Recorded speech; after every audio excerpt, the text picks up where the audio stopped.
Hello friends, welcome to our channel. As you know that I am Aditya Rao from class 9. So today's topic is Science Chapter 1, Cell the Fundamental Unit of Life. And which topic we will cover? The topic is ribosome. Let's start the class. First of all, whose chapter? Chapter number 1. And the chapter name is Cell the Fundamental Unit of Life. I can write only cell. And what is the topic? Topic is ribosome.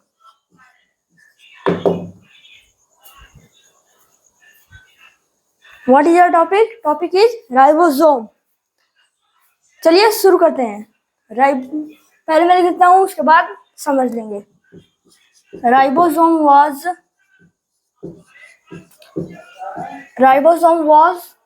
first discovered by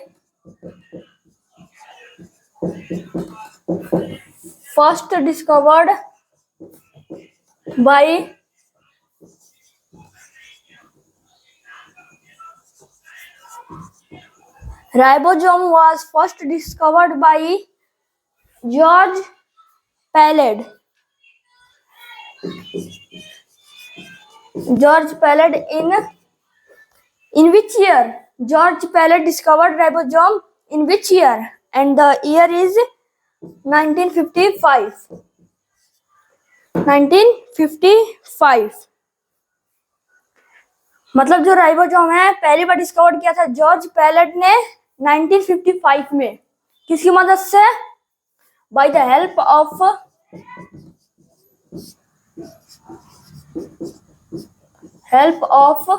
electron microscope.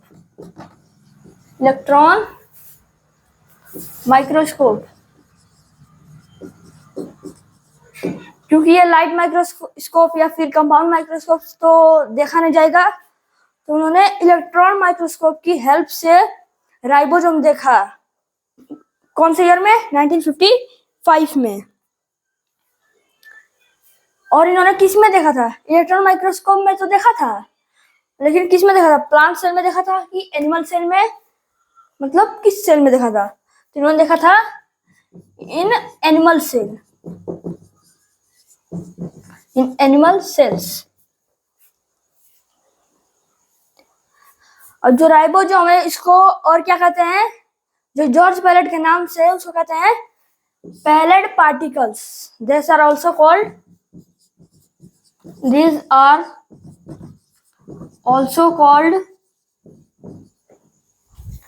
Palade particles.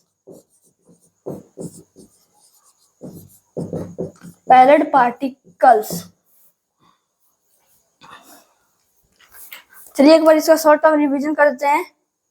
Ribosome was first discovered by George Palade in 1955 by the help of electron microscope in animal cells. Thus, they are also called Palade particles. मतलब जो ribosome में पहली बार discover किया था George pallid ने 1955 में electron microscope की help से, वो भी एनिमल सेल में. एंड इसी की वजह से जो राइबोसोम है इसको पैलेट पार्टिकल्स भी कहते हैं. चलिए देखते हैं अब जो ये राइबोसोम कैसे हैं. These are dense होते हैं, मतलब बहुत ही घने होते हैं, पास घने रहते हैं, जिससे घास होती है एकदम घनी घास, वही हुआ. उसी तरह राइबोसोम डेंस होते हैं. एंड कैसे होते हैं? स्फेरिकल होते हैं. स्फेरिकल मतलब सर्कल क्या है? 2D है. एंड स्फेरिकल 3D है. Spherical means just like a ball. This is a 3D ball.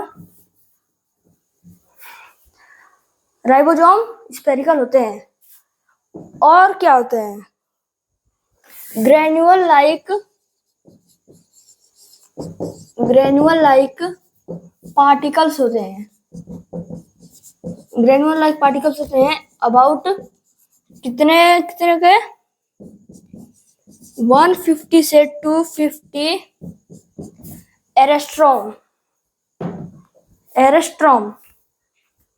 चलिए अब इतना तो बन गया है। ये राइबोसोम का बस इंट्रोडक्शन है। डिस्कवरी कहाँ हुआ था, कैसे हुआ था, किसने किया था, ये कैसे होते हैं, यही सब है। एक बार दोबारा इसको रिवीजन कर लेते हैं। Ribosome was first discovered by George Palade in 1955।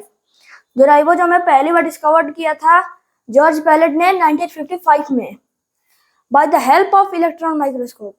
Electron microscope की सहायता लेके, मतलब उसकी हेल्प लेके, इन एनिमल सेल में वो देखे थे जॉर्ज पैलेट राइबोसोम को। एंड उसी वजह से जो राइबोसोम को पैलेट पार्टिकल्स भी कहते हैं। ये कैसे होते हैं, डेंस होते हैं, घने, स्फेरिकल होते हैं, ball like structure, granule like particles होते हैं। कितने से कितने के, 150 to 250 एरेस्ट्रोम।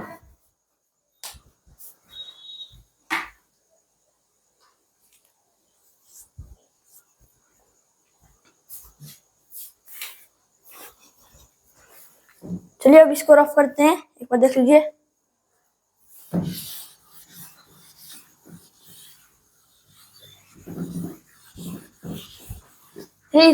बस ribosome was first discovered by George Palade in 1955। अब इसके आगे का टर्म लिखते हैं। क्या है इसके आगे का टर्म है, a cell may contain about half million of ribosome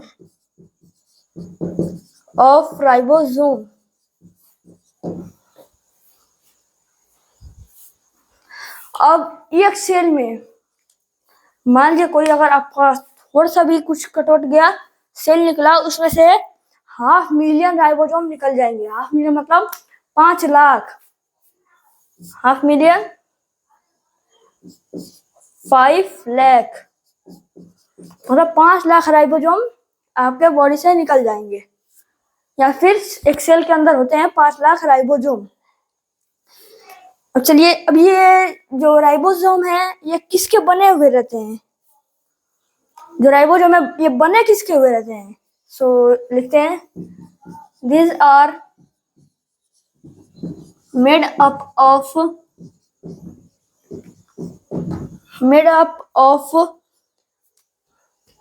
ribonucleoproteins मतलब RNP।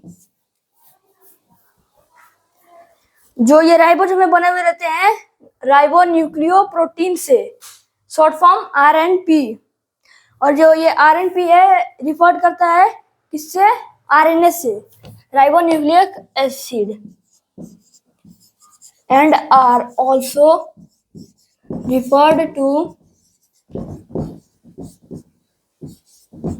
referred to RNA।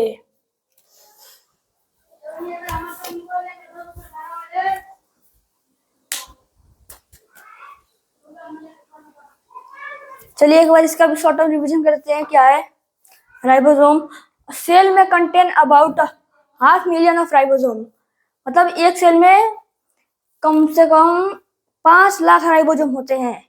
और ये राइबोसोम बने किसके हुए रहते हैं, this are made up of ribonucleic proteins, मतलब जो राइबोसोम्स है वो राइबोन्यूक्लियोप्रोटीन्स के बने हुए रहते हैं। और राइबोन्यूक्लियोप्रोटीन्स जो है किससे रिफर करता है, मिलता जुलता है, वो है राइबोन्यूक्लिक एसिड से।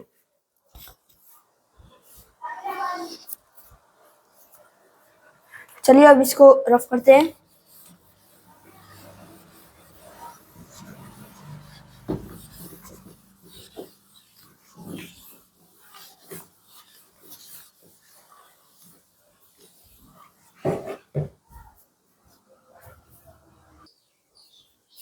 अब देखते हैं राइबोसोम पाए किस में जाते हैं। लिखते हैं ribosomes are found in both prokaryotic and eukaryotic cell. Both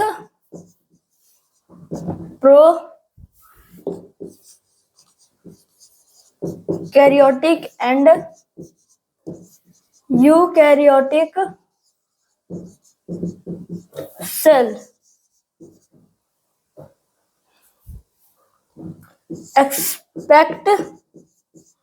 expect है कि एक्सेप्ट है? एक्सेप्ट है, एक्सपेक्ट नहीं, except mammalians RBCs. Mammalians RBCs. Ribosomes पाए किस में रहते हैं? राइबोसोम्स पाए जाते हैं both prokaryotic and eukaryotic cell, मतलब जितने भी प्रोकैरियोटिक सेल है और यूकैरियोटिक सेल है उसमें पाए जाते हैं, एक्सपेक्ट मेमेलियन आरबीसीज, मतलब मेमेलियन आरबीसीज को छोड़ के। मेमेलियंस मतलब क्या होते हैं? जो कि दूध पिलाता हो, तो उनके आरबीसीज में राइबोसोम्स नहीं होते हैं। अब चलिए देखते हैं ये प्रोकैरियोटिक सेल में, इन प्रोकैरियोटिक सेल्स देखते रहिए ध्यान से। इन prokaryotic cells they float freely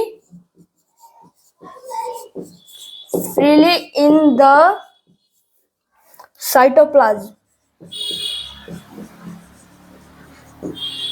जो राइबोसोम्स होते हैं प्रोकैरियोटिक सेल में, वो फ्लोट करते रहते हैं, मतलब बहते रहते हैं साइटोप्लाज्म में। जितने भी राइबोसोम्स हैं वो प्रोकैरियोटिक सेल्स में, जितने भी राइबोसोम्स हैं वो फ्लोट कर रहते हैं साइटोप्लाज्म में। And in eukaryotic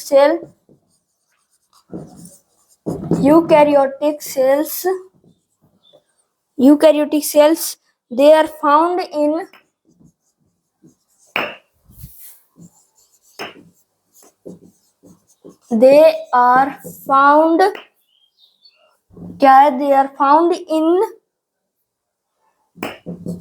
in the matrix of the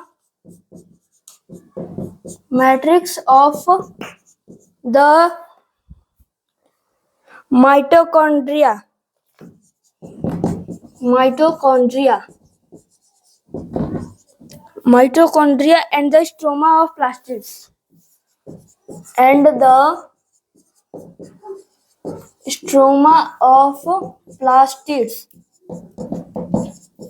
अब इसका मतलब क्या हुआ? In eukaryotic cells they are found in the matrix of the mitochondria and the stroma of the plastids. मतलब जो यूकैरियोटिक सेल में राइबोसोम्स होते हैं वो माइटोकॉन्ड्रिया का मैट्रिक्स में पाए जाते हैं और प्लास्टिड्स के स्ट्रोमा में। माइटोकॉन्ड्रिया और प्लास्टिड्स क्या होता है वो अब नेक्स्ट वीडियो में देखेंगे, क्योंकि जस्ट ये राइबोसोम के बाद क्या है? राइबोसोम के बाद गोल्जी एपरेटस है एंड उसके बाद लाइसोसोम। अब लाइसोसोम के बाद माइटोकॉन्ड्रिया और प्लास्टिड्स है, तो उसको भी पढ़ेंगे धीरे धीरे। तब तक इतना ही जानिए। राइबोसोम्स क्या कंटेन करते हैं ये जरूरी है, पहले देख लीजिए।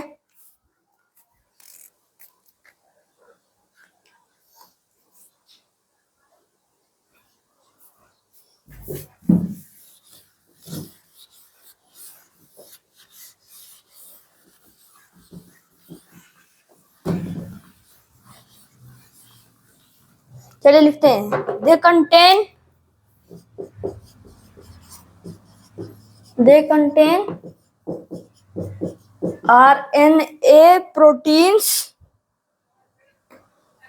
RNA and proteins and are not bound by the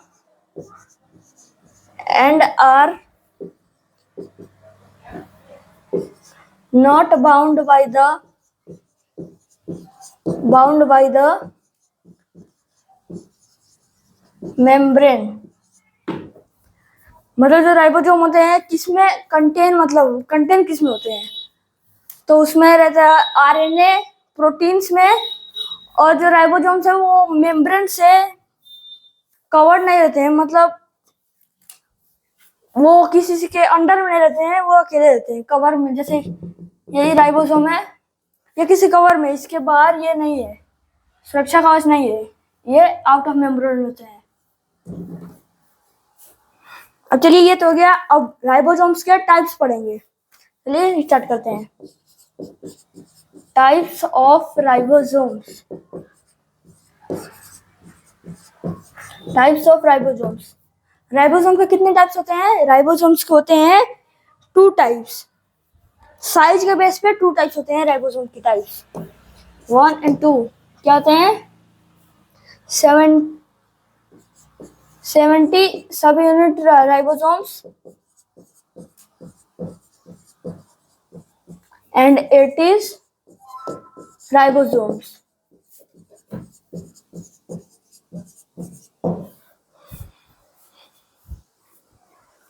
और बस इसके टाइप्स ही पढ़िए, मतलब कौन कौन से होते हैं। अब इसके टाइप्स के डिटेल में बारे में पढ़ते हैं। थोड़ा सा बचा है, बस थोड़ा सा देख लीजिए, उसके बाद बंद करेंगे। चलिए स्टार्ट करते हैं। 70 एज राइबोसोम्स। अब ये क्या होते हैं?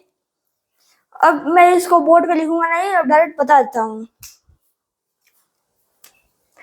These are found scattered in cytoplasm and cytoplasm in prokaryotic cells। मतलब जो राइबोसोम्स होते हैं वो फाउंड किसमें होते हैं? स्कैटर्ड मतलब बिखरे हुए होते हैं साइटोप्लाज्म में, और साइटोप्लाज्म किसमें है? प्रोकैरियोटिक सेल्स में। एंड यूकैरियोटिक सेल्स में होते हैं किसमें? यूकैरियोटिक सेल्स में तो माइटोकॉन्ड्रिया में होते हैं एंड प्लास्टिड्स में होते हैं। ये 70s राइबोसोम्स। ये बिखरे होते हैं साइटोप्लाज्म में। साइटोप्लाज्म किसमें होता है? प्रोकैरियोटिक सेल में। और यूकैरियोटिक सेल में जो राइबोसोम्स होते हैं वो माइटोकॉन्ड्रिया में होते हैं और प्लास्टिड्स में होते हैं। अब 80s राइबोसोम्स देखते हैं। जो ये 80s राइबोसोम्स है, ये जितने भी यूकैरियोटिक सेल्स हैं उसमें पाए जाते हैं।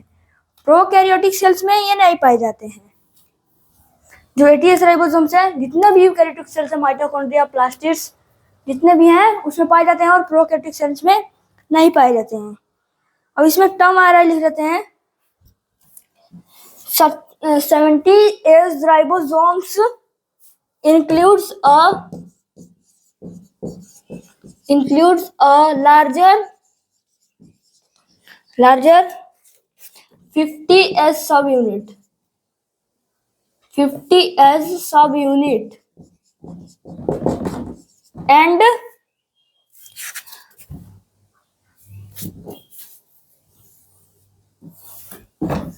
a small 30 as subunit। मतलब जो 70s राइबोसोम्स होते हैं इनके पास लार्जर होता है 50s सब यूनिट का, और स्मॉल होता है 30s सब यूनिट्स का। वैसे ही 80s राइबोसोम्स में क्या होता है? 60s राइबोसोम्स का 68 सब यूनिट्स का, 68 सब यूनिट्स का लार्जर होता है, लार्जर एंड स्मॉलर होता है, एंड स्मॉलर होता है कितने का? 40 एज सब यूनिट। अब इतना तो ये हो गया। अब इसके बस एक टॉपिक बचा है, क्या है? अभी राइबोसोम का एक बार स्ट्रक्चर देख लेते हैं, क्या होता है, कैसे होता है।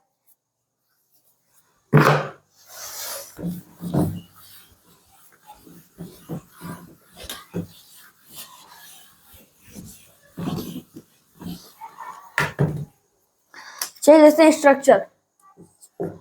Structure of ribosome. पहले स्ट्रक्चर बनाने से कैसे होता है? स्ट्रक्चर तो कुछ, अरे टेढ़ा जा रहा है, ऐसे, उसके बाद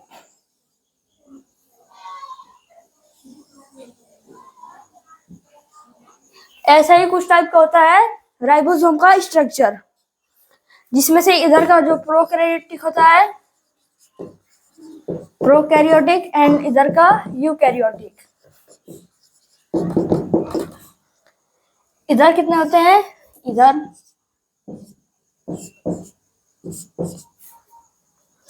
प्रोकैरियोटिक में इधर 40s सब यूनिट होता है,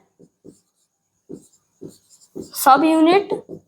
एंड यूकैरियोटिक में इधर मतलब इस साइड 60s सब यूनिट होता है, 60s सब यूनिट। वैसे ही नीचे आते हैं, नीचे प्रोकैरियोटिक में इस साइड होता है 30s सब यूनिट, 30s सब यूनिट। एंड इस साइड होता है 40s सब यूनिट, 40s सब यूनिट। अब हम लोग का जो ये टॉपिक है राइबोसोम एकदम कंप्लीट हो चुका है, एक बार देख लीजिए।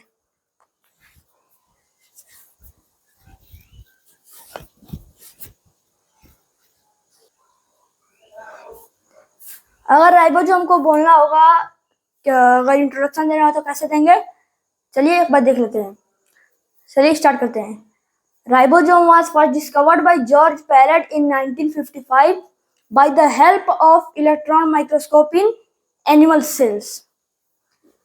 बस इतना ही काफी है, बस पूरे डिस्कवरी बता देंगे, कौन से ईयर में हुआ था, किसने किया था, किसमें पाया गया था और किसकी हेल्प से ये खोजा गया था, इतना बता देंगे तो बहुत है। चाहे तो आप स्ट्रक्चर जोड़ सकते हैं। These are dense, spherical and granule-like particles of about 150 to 250 aerostrom.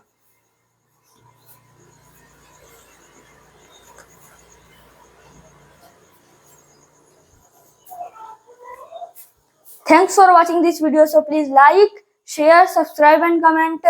अगर आपको ये वीडियो थोड़ी सी भी अच्छी लगी होगी तो लाइक कर दीजिएगा, शेयर कर दीजिएगा और सब्सक्राइब कर दीजिएगा।